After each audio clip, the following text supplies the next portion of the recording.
Hey, what's up? It's Dominic D'Angelo of Podcast Heat Wrestling, adfreeshows.com, and brassringmedia.com. Check it out. Yes, I'm here by myself today. Robert had an emergency work assignment he had to do, so you're stuck with me, DPD. Paul's my middle name, by the way. But hello to all you out there tuning in, watching, ready to get some wrestling news and some wrestling insight, maybe some intake that you have not really thought about. And I have a little something special to share with you all today as well. But first, let's say hi to some folks in the chat. We got Triple E saying, "What's up? What's up?" Tony gone. Jay entrance is still going. Right. We're going to talk about that for sure. We're also going to talk about this. Trey Owens last night was LA Knight's worst promo, in my opinion. Jeff Henniger, thank you for joining us. Says hello, RNI. Triple E, he said it right. Y'all should have joined RVD live last night. 100 times more interesting than Raw last night. Me and Rob and Katie Forbes, we all went live and we had really fun discussion. It was a really, really fun time. We caught up on some things. Rob gave some thoughts about current wrestling situations. It was a blast. So be sure to check it out. Really, really fun episode. It will be up at 4:20 p.m. Eastern Standard Time today on YouTube, on rvdtv.com, and wherever you get your damn podcasts. So if you haven't tuned in yet, now's a good time to tune in. But also, like Robert and I made the announcement yesterday, we are on Podcast Heat. If you are watching anywhere on YouTube, I implore you to go to the Podcast Heat Wrestling channel, because that will be our primary base where Robert and I will be hosting. We're on a whole bunch of different platforms that we still will remain on. However, the main hub will be Podcast Heat Wrestling. The plan is you can do super chats there. So you can, if you want to help the show and ask questions, you can pop up a super chat on that channel and it will go and help us out. And so I really implore you to go to Podcast Heat Wrestling on YouTube, hit subscribe, hit the like button, help support the show. And if you do feel like doing a super chat or anything like that, I'll be more than happy to answer questions, as I usually am anyways. So, but appreciate everybody tuning in and coming along with the ride with us. So we're happy to be on the Podcast Heat Wrestling YouTube channel, along with some other great shows on there too. There's the Wrestling Hour with Josh Chernoff and Dave Sturcio. And then there's also the Massive Heat Show with Matt Morgan, Jack Farmer, and Raj Giri. Raj Giri, my former boss at Wrestling Inc. And then there's some other stuff too that you got to check out. Cassio Kid and WCW legend, referee legend, Nick Patrick. They do the Nick Patrick mailbag on there. So a lot of great content on there that you can also enjoy and help support as well. So go to Podcast Heat Wrestling YouTube channel, support the show that way. And hey, I got a little heat last night. Sure did. Somebody that we all are familiar with actually shared this tweet with me. It was not on my radar. And I figure I would talk about this today to get a little bit of heat cooking on Podcast Heat YouTube. If you're not familiar, a month ago or so, I was called out on Jim Cornette's podcast for being a poor host for the Magnum TA Greg Gagne Power Town Wrestling figure situation. You can feel free to dive into that if you want. I'm not going to go into detail here because it would take the whole show. But basically, I will admit, I don't think I did my best work facilitating what it is, but that show, when it came to people, fans, and anything like that, asking questions regarding Power Town Wrestling. And I got trashed.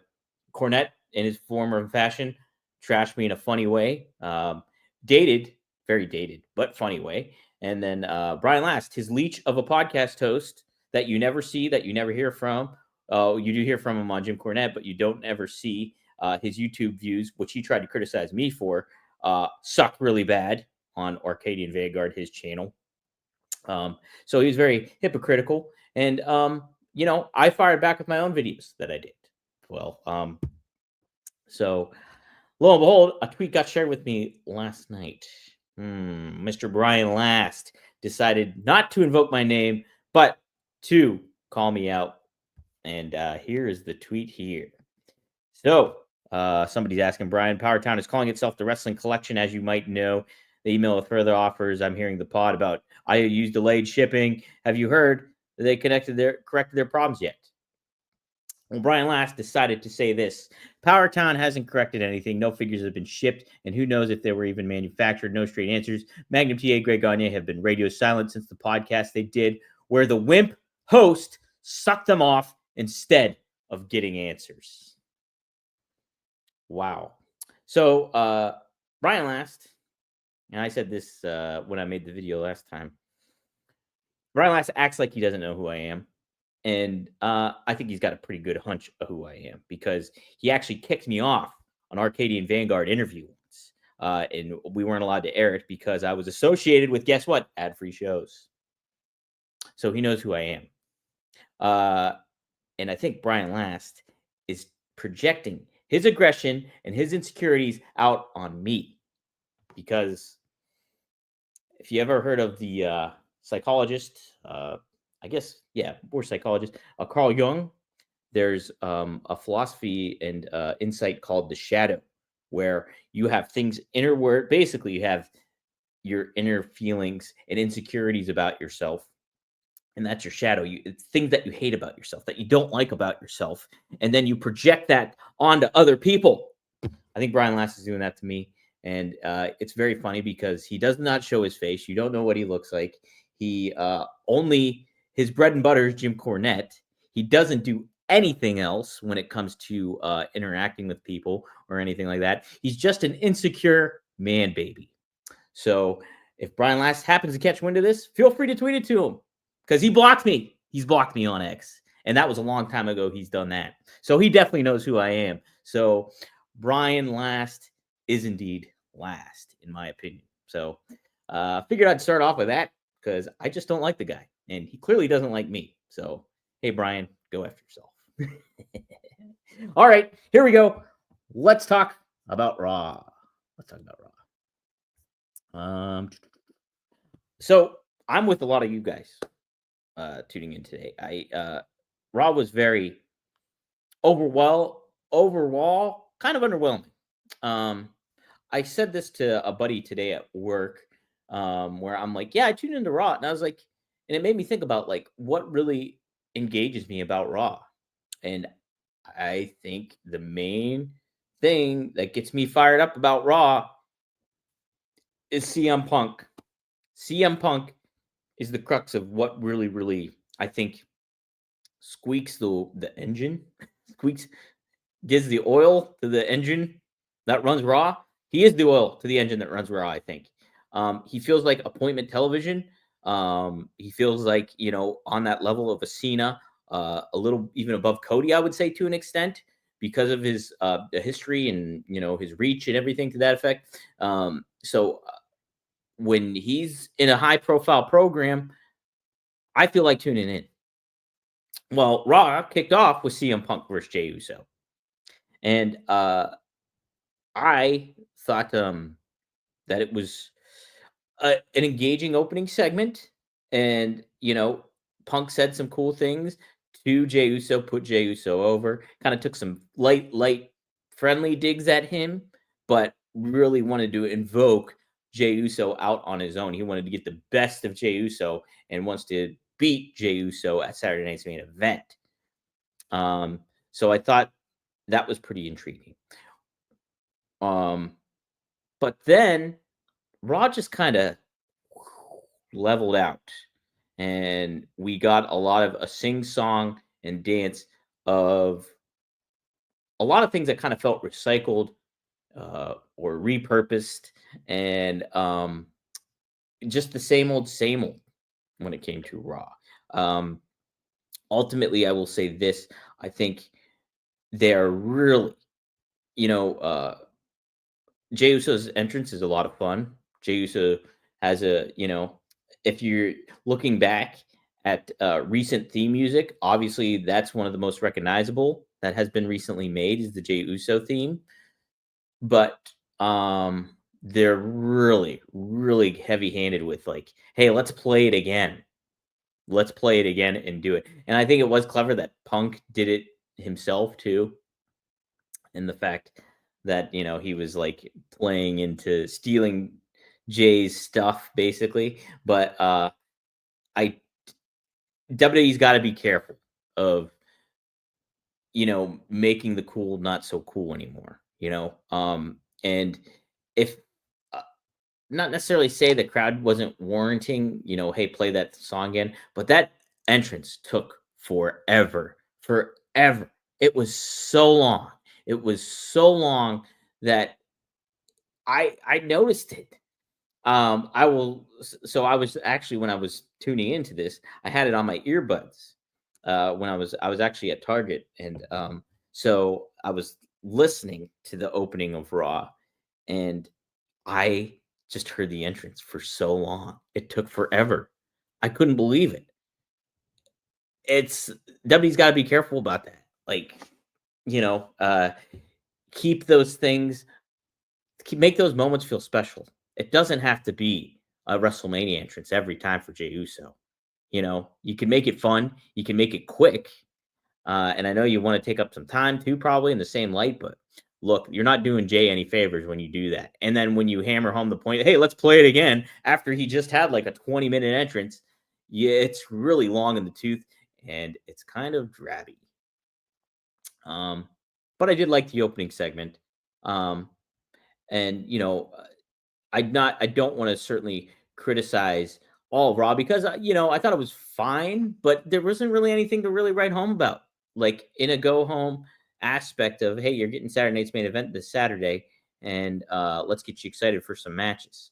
Well, I'm still intrigued by Punk and Jay, but then you just had like Jay and Jimmy cross paths like two different times backstage, where it was just like Jimmy calls him out like for like throwing him out and all that stuff, and the gameplay going against the game plan, and then later on, for some reason, they're just both still walking around backstage, and they run into each other again. And Jay's like, "Hey, I thought about what you said, and I love you, man, and I just been going through a lot of stuff and all that kind of thing." And then they make up like brothers do, like me and my brother would do, basically. I don't know if we'd be walking around backstage and then just run into each other. I think we'd probably just I'd call him out on his shit or stuff. Sorry, and or vice versa, and then we would probably argue, and then we would level it out and be like that. I don't think, or then we'd finish it off with a phone call. We wouldn't run into you, walk around backstage again, and be like, "Hey, man, I thought about it, and you know what? Yeah, I'm sorry." I don't know. That just felt kind of weird to me that they readdressed it right there. Um, let's see. But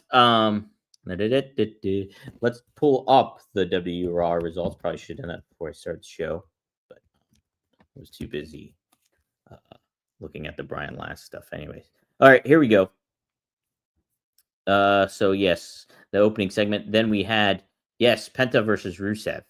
I thought they handled this well.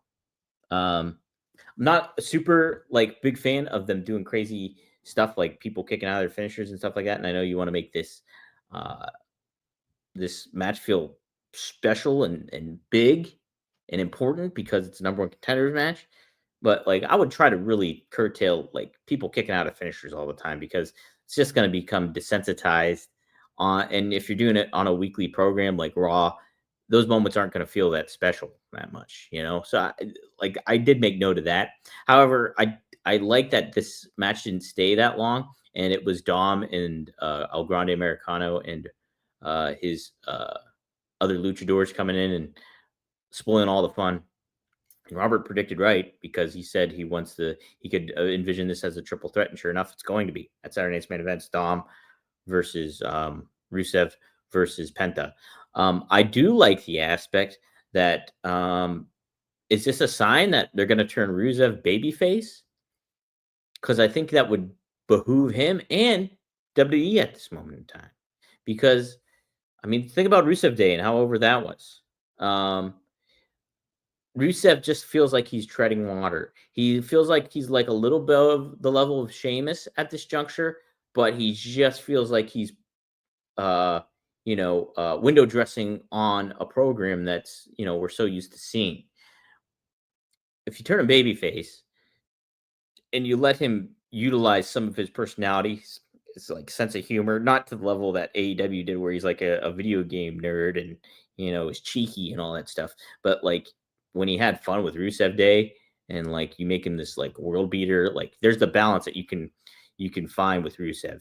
Also, and I'm kind of glad like he that Rusev was on this show last night because it made me also want to talk about what I saw on SmackDown too. And I think it's something that is clearly important, but has been getting a little overlooked by WWE too. And I just mentioned this with Jay. Uh, Ilya Dragunov and Rusev, they need new theme music. Both those guys, big time. Uh, Dragunov, especially too. If you're making him a babyface, his theme stinks. It's like just like a bland thing that I feel like somebody made on GarageBand. When like same with Rusev, it's really boring and forgettable.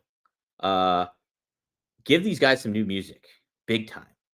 Dragonov, especially, like in particular, you want it to feel like a big deal when he comes out and he's your United States champion. And he's this guy that's, yeah, maybe he's like, smaller in stature, but he's clearly bulked up and put on muscle. And he's just like this unpredictable, hard hitting badass. Like, give him an appropriate theme because that theme music he currently has, forgettable, like really bad. Same with Rusev. Give him a new theme. Both these guys need it. They deserve it too. Like, these are personalities. Like, it's such a big, big aspect that makes you want to tune in to these stars and make them feel like stars. If they come out to this forgettable loser theme, like, it's not, you know, you're not putting them on the highest pedestal that you can. There's not this air of coolness or badassery or like even an air of mystery to these people. Like, music is so important, like with wrestling, it really is. And so I'm just kind of surprised that they have just such bland, blah music just because they're from Bulgaria and Russia. It's just like give these guys something with some oomph behind it. So I thought that was pretty notable as well. Um, but overall, I did like the execution of this match and how it just ultimately did turn into a three-way. We had Nikki Bella versus Roxanne Perez. Perez defeats Bella. I think this kind of hammers on the point that Vicor did make the save, but I could imagine Nikki Bella just turning heel at some point. It's like I just feel like that's the formula for this. I don't know what would be next for Bella, and so if you get Bella to turn on Vicor, then you have a feud with Vicor and Nikki Bella and Bella as a heel. So I think there's some elements to that. All right, so we talked about this a little bit. Well, Dre Owens brought this up. LA Knight cut a promo backstage, and while I don't necessarily maybe think it was his worst promo, it wasn't a promo that really stood out to me. Little clunky in certain aspects, and that's kind of what LA Knight has done over the past several months. Like, it's somewhat he'll trip up a little bit. Not that there's anything wrong with that. Like, in certain elements, I trip up all the time. When I'm doing these shows, when I'm cutting promos, even for like IWC, like I'm somebody that tends to trip up. So it's like no fault there, but it's just like yeah, I don't know. It's a very sing-songy formula that we're kind of used to with LA Knight. And, I don't think he necessarily said anything that was super duper special where it's just like, hey, I lost. Yeah. So what am I going to do? I can take off my vest and take off my sunglasses. And, but what I never used to doing is giving up and all this kind of stuff. And it's like, yeah, okay, okay. I just think there's another way that you can cut the turkey. I don't know the phrase, but whatever. It's just like there's another way you can skin the cat. That's what it was. Because yeah, that's right. Skin the cat. There's another way you can skin the cat, and I think there's a different way you can do it, for LA Knight. So yeah, now as this match goes, LA Knight just straight up loses. I was kind of considering like did LA Knight almost hurt Braun Breaker? Because there was that corner spot where like Braun leaps up, and then LA Knight trips him, and like Breaker kind of lands a little awkwardly on his head, as almost like, the spot that trips him up, but it's like that almost looked like that wasn't supposed to happen the way it did. And I was like, man, did LA Knight almost hurt Braun, or what happened there exactly?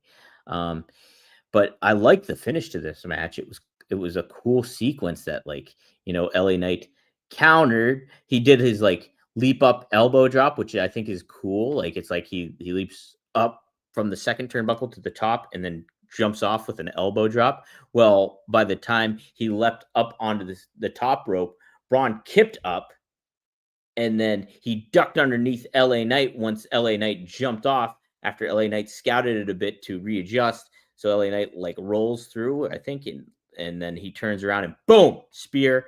That's the end of the match. So I thought it was really good. But what does that mean for LA Knight?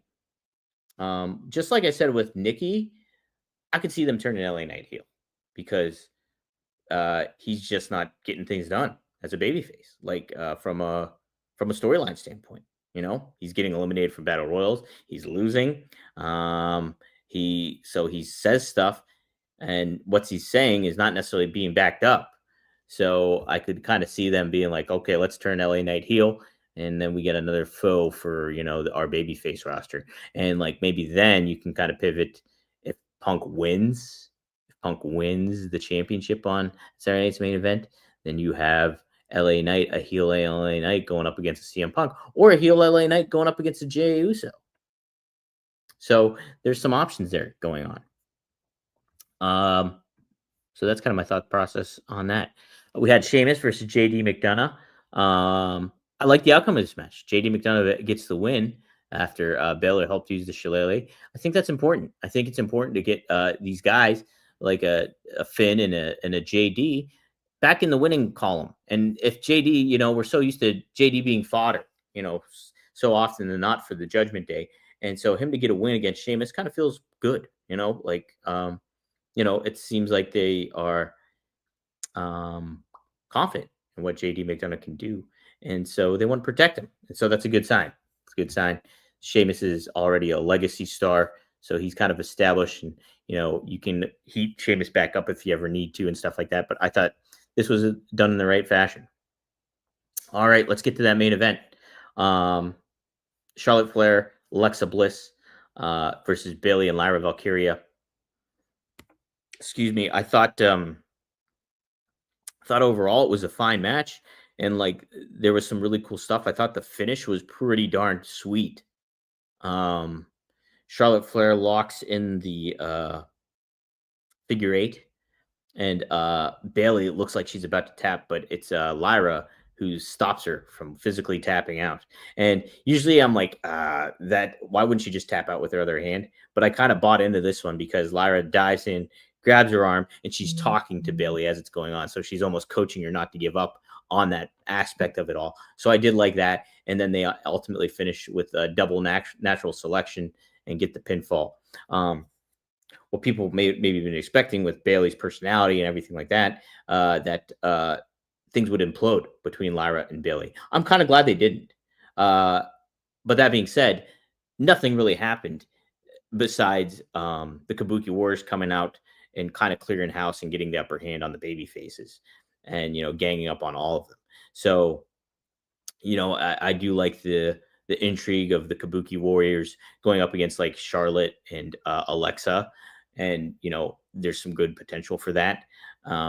But like this was a flat ending to Raw, like, because it was just like, that's it then. That was it.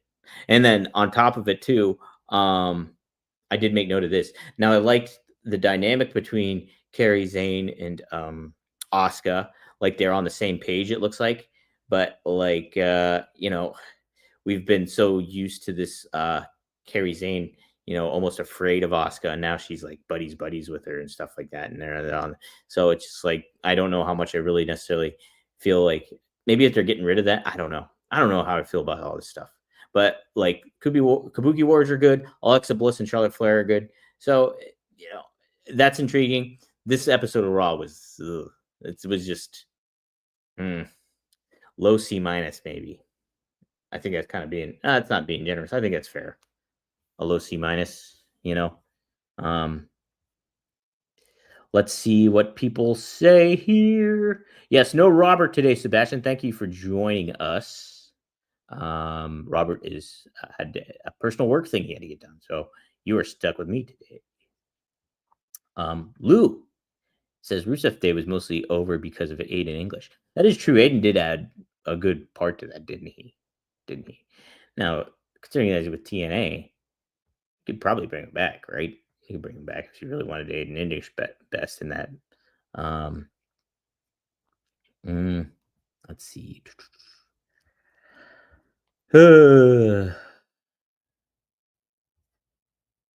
Let's see. Oh yeah. So this made me think about it too. Devin says, "I love when Triple H and Steph would get into a fight, and then the next week they'd be like, last week you said this to me. You're telling me you two haven't talked all week?'"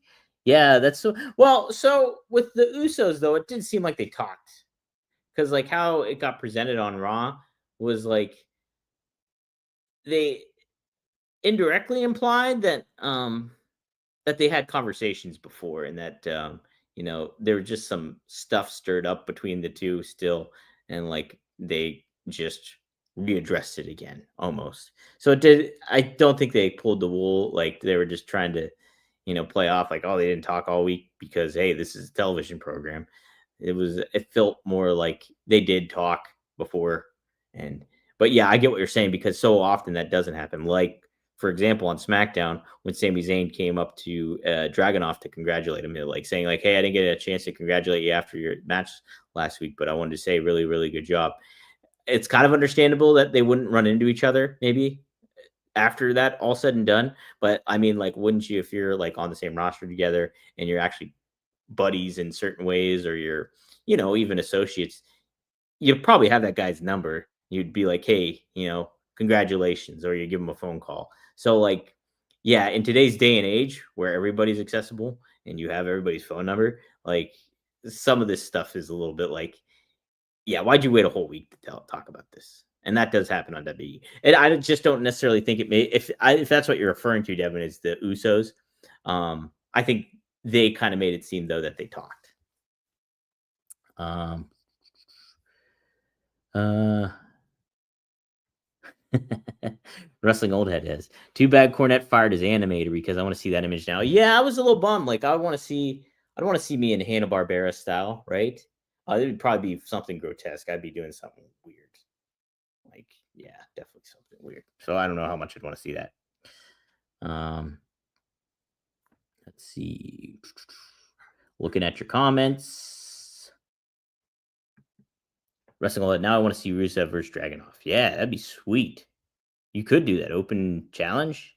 Have Rusev show up there and challenge him, and then Dom cost Rusev that match or something. That'd be kind of fun. Let's see. Oh, okay. So Sebastian, whose promo did you like against Punk? Jay's promo against Punk.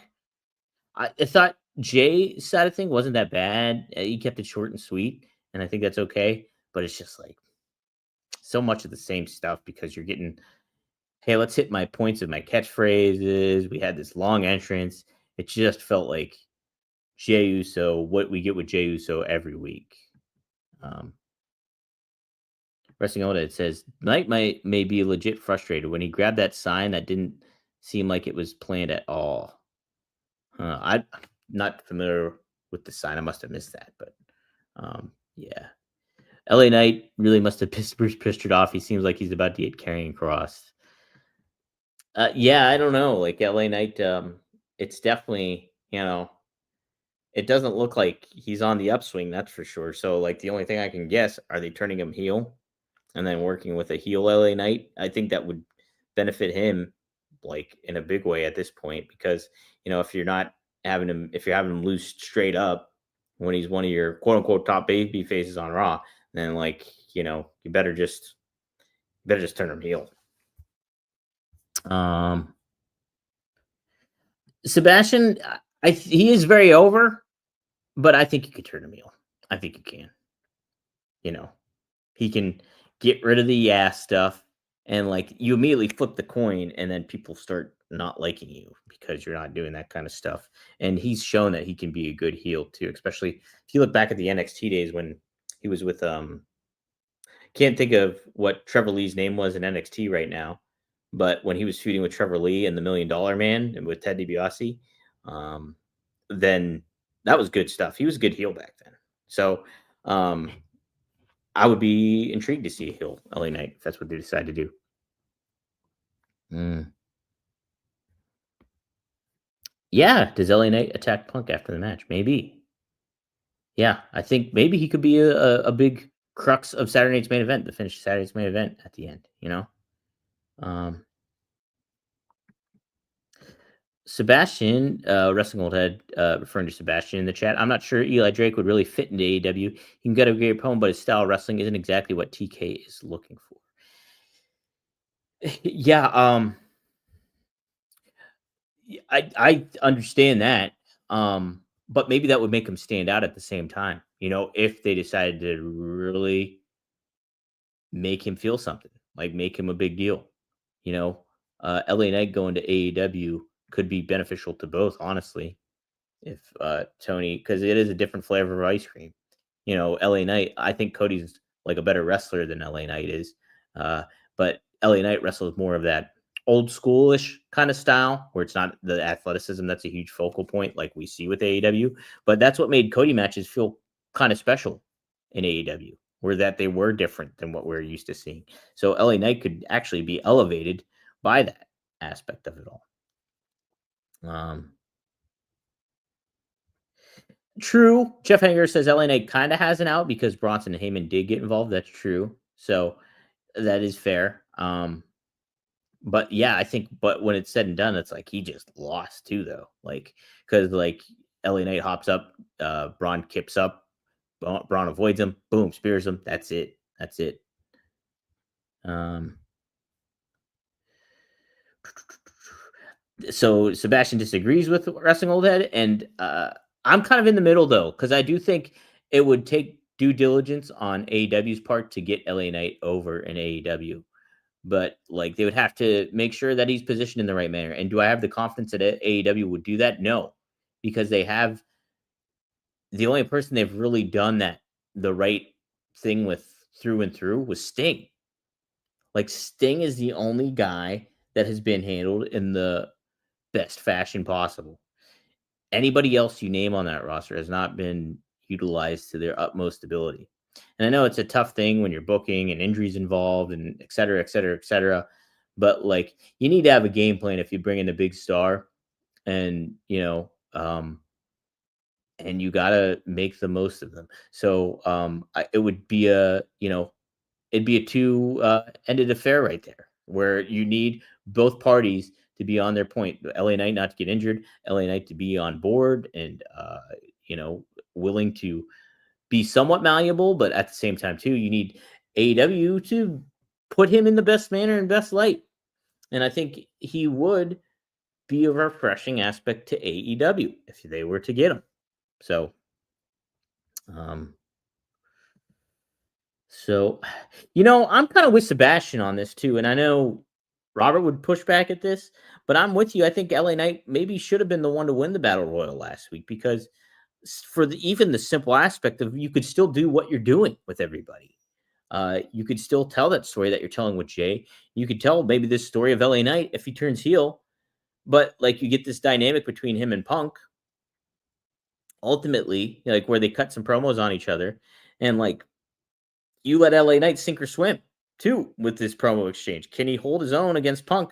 Because it's been before where he got thrown off by Punk.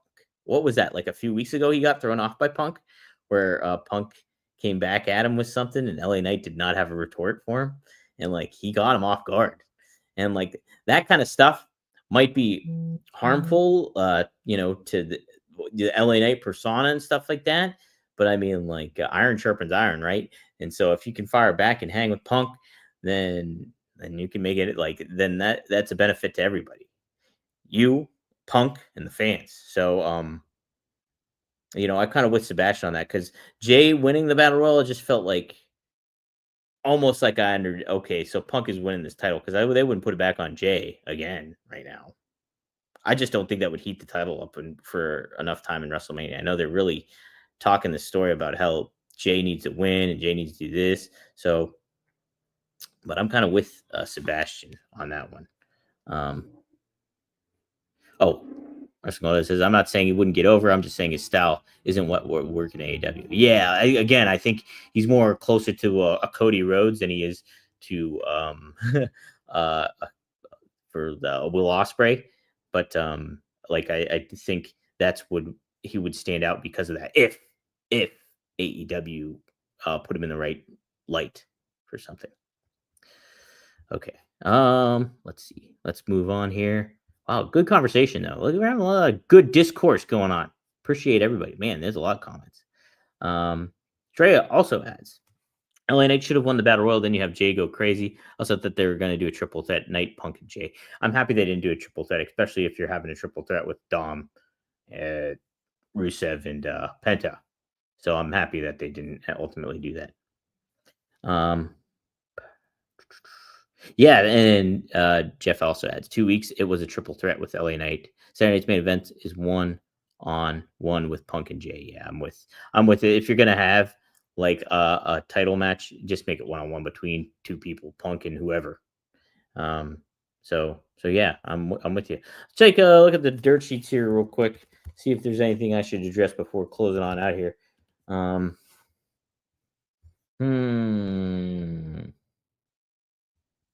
Let's see.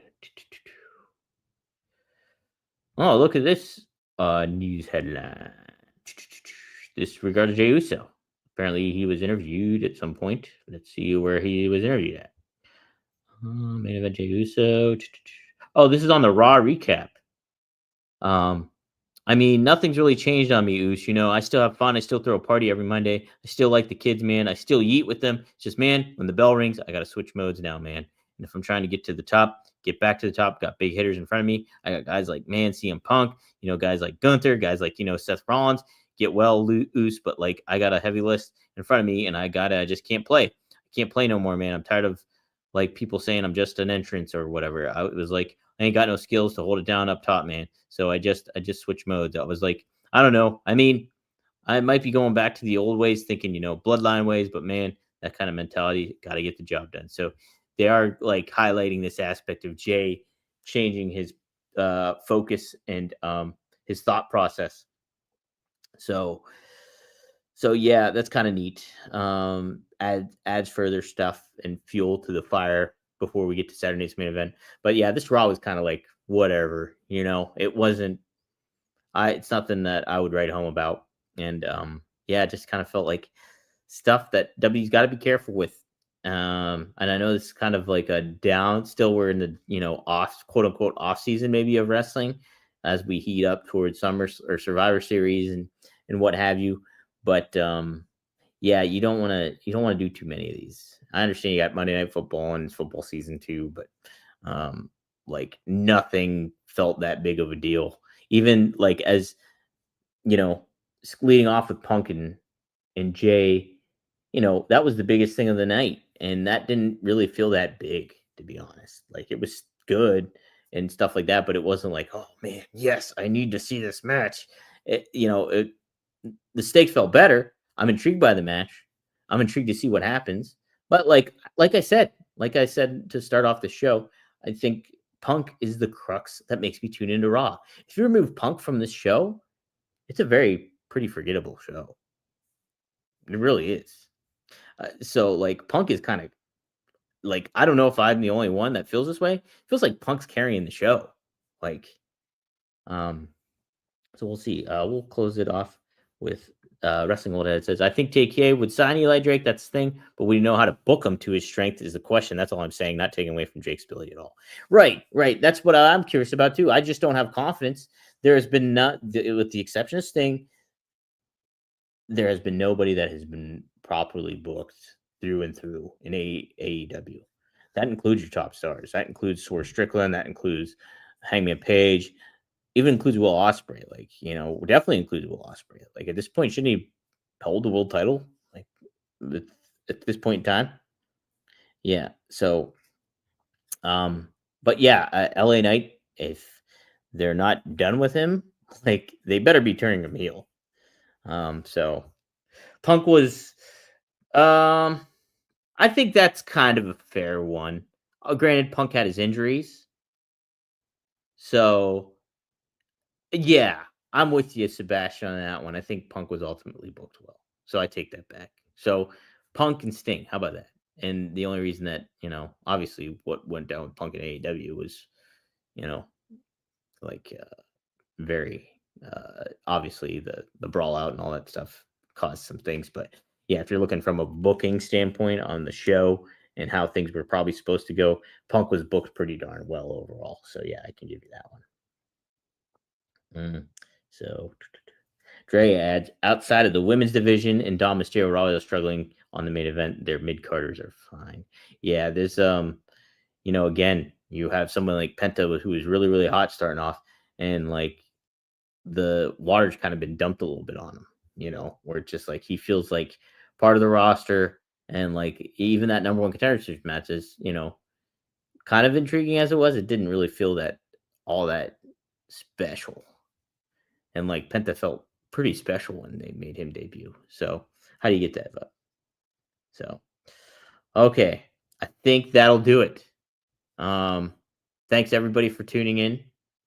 If you haven't yet, like I said, go to Podcast Heat Wrestling YouTube. On YouTube, type Podcast Heat Wrestling on, subscribe to that, and tune in to that channel, because that's where you can do super chats if you want, help out the show.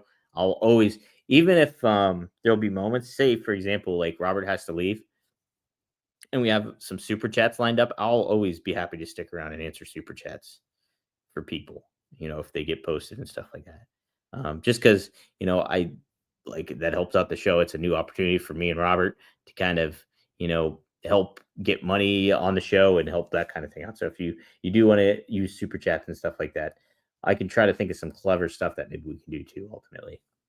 Maybe at some point, Robert and I could do a giveaway or something. I don't know. But either way, I appreciate everybody tuning in, whether you use super chats or you don't.